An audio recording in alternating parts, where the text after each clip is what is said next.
माहित आहे तू इथं का आली आहेस? माहित आहे ना, मग विचारण्याचा मुक्तपणा का करतोय? काय करू ग? सुशांत इतकं शहाणपणा माझ्यात असतं तर या मित्राचा येणं जाणं माझ्यात खरात असतं. ए, जिभेला आवाज खाला.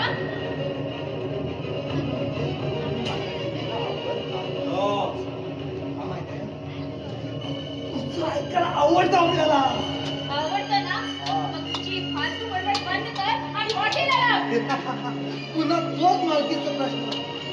कमाल आहे. आणि या कामात आवडते. आता या क्षणाला जरी नसलं तरी माझं होणार आहे यात शंका नाही. कारण लवकरच माझं आणि सुशांतचं लग्न होणार आहे. गेलं नाही अजून. त्या मावळत्या रविराजाला साक्षी ठेवून चव्हाणीवर एकांत बसायचं.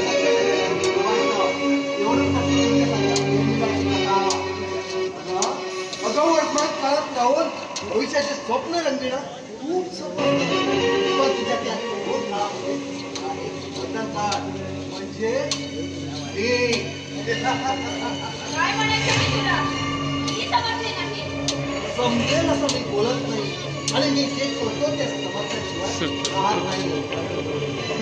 कारण बोलून कळण्यापेक्षा करून बोलण्यात जास्त महत्व देतो मी.